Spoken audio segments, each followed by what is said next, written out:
Kita pada intinya tidak memikirkan berapa lama waktu.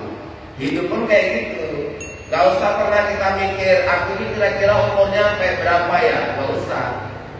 Gak usah kita pikirin berapa umur kita. Yang perlu kita pikirin itu adalah ketika Allah kasih kita kesempatan hidup, apa yang bisa kita lakukan dalam hidup. Nah itu yang paling penting. Kalau ada orang yang bilang, aku ini dikasih Allah kesempatan hidup, aku harus manfaatkan untuk beribadah, itu baru paten. Tapi kalau ada yang mikir, oh bu, kira-kira ya umur kita ini kok ya. Karena itu jawabannya spekulasi. Ya bisa benar, bisa enggak.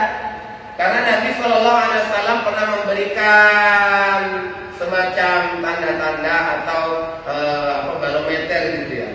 Bahwasanya kata Nabi umur umatku itu antara 60 sampai 70. Jadi umur Nabi Muhammad itu antara 60 sampai 70. Makanya yang baca hadis ini, yang dengar hadis ini, kalau umurnya udah 60 ke atas udah mulai nyut, lewat gak iki, lewat gak iki. Nah itu Pak. Karena Nabi yang bilang umur umatku antara 60 sampai 70. Tapi kembali lagi gak usah dipikirin.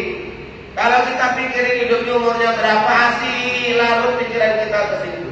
Baru kita mikirin, aku bersyukur iki jika ya Allah kesehatan.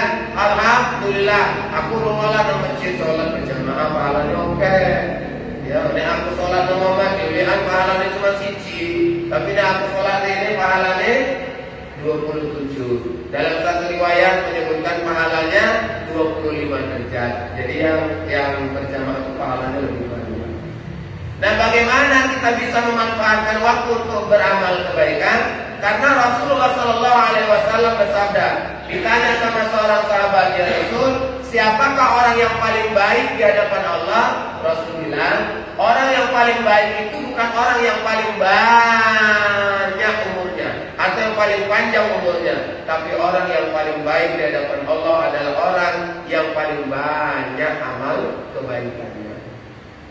Jadi Bapak Ibu, prinsip kita hidup itu memanfaatkan waktu yang ada dimanfaatkan untuk beramal kebaikan. Karena Rasulullah SAW juga bersabda, ittabi'ul mayyit salasa. Yang mengikuti mayyit itu ada 3. Maluhu wa ahluhu wa amaluhu. Hartanya, keluarganya, dan amalnya. Fayarji'u thnani. Yang 2 balik. Yang 2 balik yang mana Pak Ustaz? Maluhu wa ahluhu. Hartanya balik, keluarganya balik.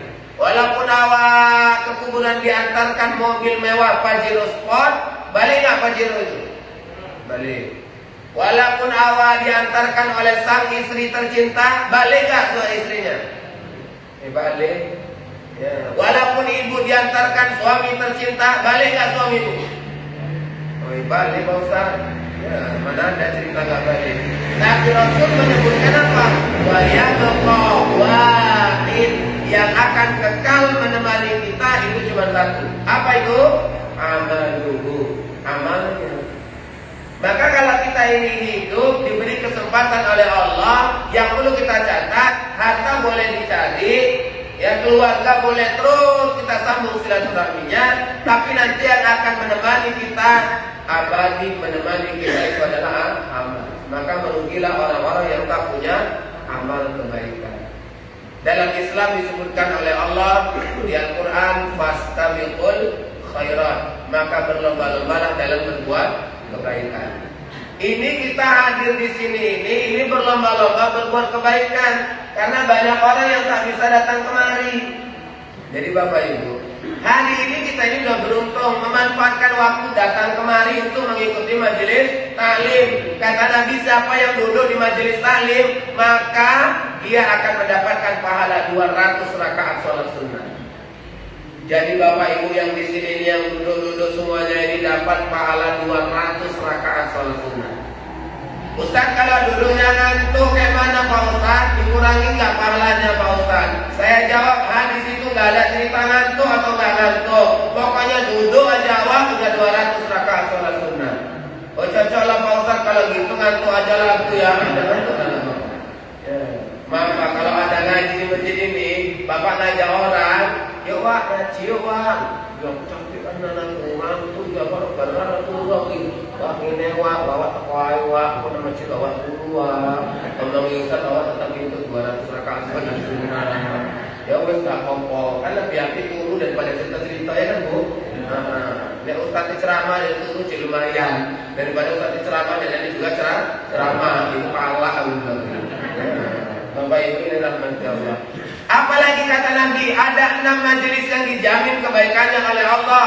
Dari sekian banyak majelis yang 6 tadi itu, salah satunya majelis yang dijamin kebaikannya oleh Allah itu adalah majelis taklim. Jadi kita udah cocok ini. Kita hari ini fastabiqul khairat, berlomba-lomba dalam berbuat kebaikan, mengisi waktu untuk kebaikan, ikut majelis taklim. Untuk apa majelis taklim ini Pak Ustaz?